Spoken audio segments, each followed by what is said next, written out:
Olá, amigos da Rede. Eu sou Alan Xavier e estamos aqui mais uma vez para falarmos das novidades da semana, né? Hoje é no dia 7 de julho e os temas de hoje serão networking e compute, né? Então a gente selecionou aqui algumas novidades aí do último mês para a gente trocar uma ideia e ver ali quais novidades se aplicam no dia a dia para fazer com que nós aproveitemos o máximo do que o maior cloud provider do mundo de nuvem, né, tem a nos oferecer. Seguindo aqui, vamos começar pelas novidades de networking. Acredito eu que essa novidade aqui que está na tela é a principal, tá? Então, com essa novidade, a gente consegue estabelecer conexões SSH RDP sem que os nossos recursos tenham IP público, né? Uma grande mágica aí que acontece utilizando ali VPC Endpoint e o EC2 Instance Connect, tá?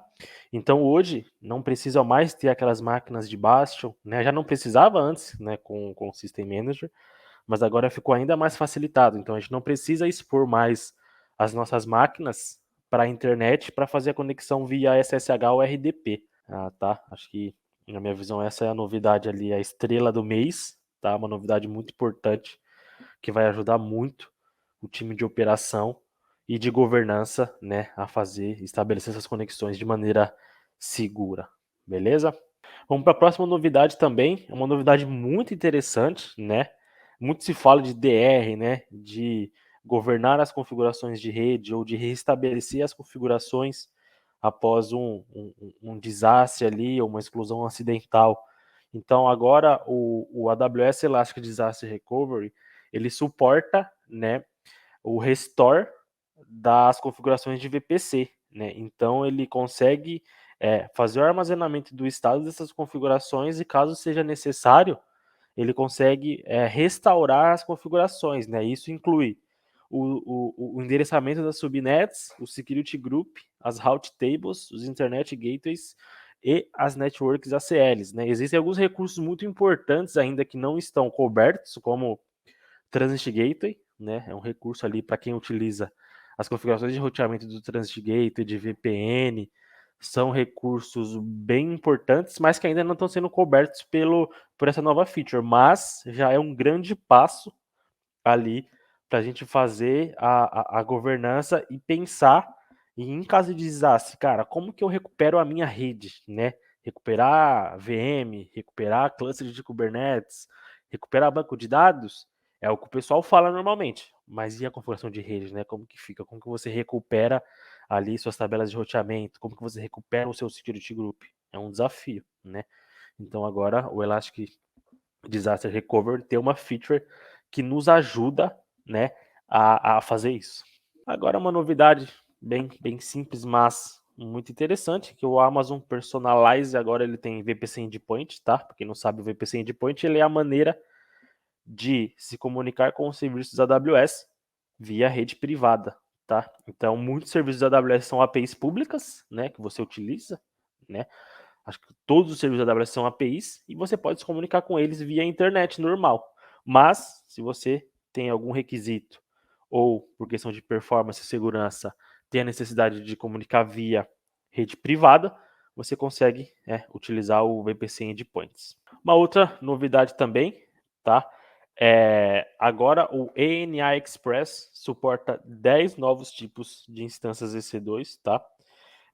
Eu não conhecia o ENA Express, eu dei uma lida, e ele é uma nova feature ali das ENAs, onde habilitando essa nova feature, a gente consegue ter um throughput, né, maior. Então, se você tem alguma necessidade em específico de ter muito throughput de rede, o NA Express ele pode ser ali um caminho para você habilitar, né? Aqui a gente consegue ver quais são essas instâncias, então vocês podem notar que são instâncias relativamente grandes, né? Por exemplo, C6A 48X-Large, né? M6A 48X-Large, M6A Metal, R6A 48X-Large. Então, são instâncias ali que não são, vamos dizer assim, comumente utilizadas, são para ambientes bem grandes. Agora, uma novidade interessante também para quem utiliza o VPC CNI nos clusters de Kubernetes. Então, agora a gente consegue fazer com que nossos pods que têm IPv4 consigam se comunicar com endpoints que utilizam IPv6. Então, a partir da versão 1.13, né, do VPC CNI, a gente consegue fazer essa comunicação que antes não era possível. Então, a gente conseguia se comunicar, mas os nossos pods teriam que ter IPv6 também. Então, hoje, se a gente tiver IPv4, a gente consegue se comunicar com endpoints que utilizam IPv6, tá? Uma outra novidade também, a última, né, que nós selecionamos aqui do tema de networking, o EFS, ele agora suporta 10 GB de throughput, né? A gente consegue provisionar até 10 GB por segundo de throughput. Porém, né, a gente tem uma particularidade aí nessa novidade, né? Os 10 GB são para leitura, beleza? E são 3 GB para escrita. Então, ele chega até 10 GB, porém, esses 10 são de leitura e 3 GB para escrita. Agora vamos falar das novidades de computing, tá? Então, tem uma novidade interessante aqui relacionado às instâncias da família R6A, né? Então, essas instâncias elas foram otimizadas ali para o uso do EBS, né? Então, agora, alguns tipos de instâncias tiveram até 50% de otimização ali no uso dos discos. Então, por exemplo, instâncias do tipo 48X-Large, elas podem chegar agora até 240 mil IOPS. Então, anteriormente, ela conseguia chegar até 160 mil. E, além disso, a gente teve uma melhoria de 50% na latência entre o disco e a instância, tá? Acho que é uma novidade interessante, especificamente por ser ali processadores AMD, né, que são ali um pouco mais baratos que os processadores Intel. Então a gente teve ali uma melhoria na comunicação ali com os discos EBS. Uma outra novidade interessante também de um serviço que eu gosto muito, que é o Resilience Hub. Então agora, via Resilience Hub, a gente consegue fazer assessments de resiliência no EC2, né? Então, como que funciona, tá? O Resilience Hub.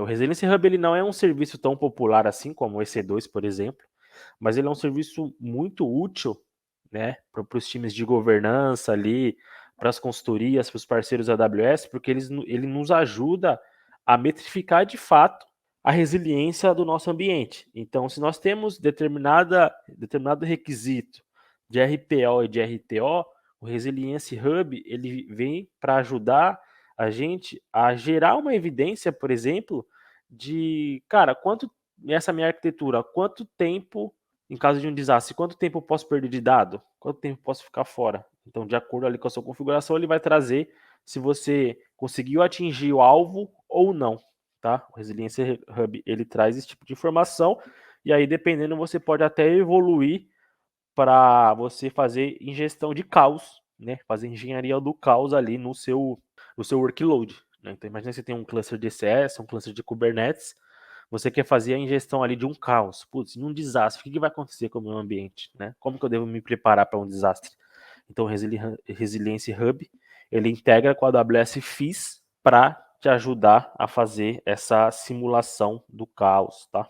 Olha, uma novidade também bem legal referente ao AWS Lambda é que agora a gente consegue utilizar o Kafka, né, baseado em timestamp, né? Então, por exemplo, se tem você pode trigar eventos do Lambda a partir do Kafka, utilizando o timestamp ali. Então, cara, eu quero trigar um Lambda às 15 horas. Então, você vai lá, configura no Kafka e a partir disso ele consegue trigar o Lambda para você tomar alguma ação, executar algum trecho de código nos seus workloads.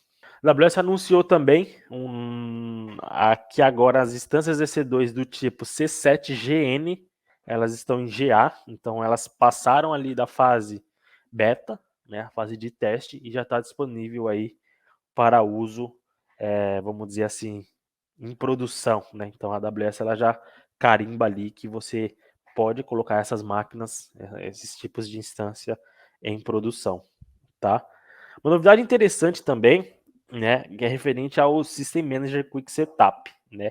Agora, quando a gente habilita o System Manager utilizando a feature lá de Quick Setup, que é o setup rápido, ele já habilita a flag por default de automaticamente ele já fazer o update dos agents, né? Então, para quem não sabe, o System Manager ele é uma ferramenta de gerenciamento de configuração da AWS baseado em agent, né? Então, basicamente, você instala um agent na máquina, ou algumas imagens já vem instalado, cria role, e a partir disso o System Manager ele vai conseguir rodar comandos na sua máquina. Então, por exemplo, a gente tem 100 máquinas e precisa instalar uma biblioteca, precisa aplicar um patch, né? Como que você faz isso em massa? Né? Existem possibilidades como Ansible, por exemplo, mas também existe a possibilidade via System Manager. E antes dessa novidade, a gente conseguia fazer o setup rápido, porém, a feature ali de automaticamente fazer o update dos agents, ela não vinha, né? Então a gente tinha que ir lá e fazer essa atualização. Agora, essa atualização ela já vem com a flag por default marcada. Então, quando sair uma nova atualização dos agents, já vai acontecer de forma automática esse update. Mais uma novidade a novos tipos de instâncias. A Amazon lançou em preview, né? Vamos dizer assim, em beta, em testes, as instâncias do tipo M7A, né? Que são instâncias ali bem modernas. Então, para vocês terem uma noção, o pessoal utiliza M5, né? Para Intel, M5A, M6i, M6A e já lançou agora as instâncias M7A, né?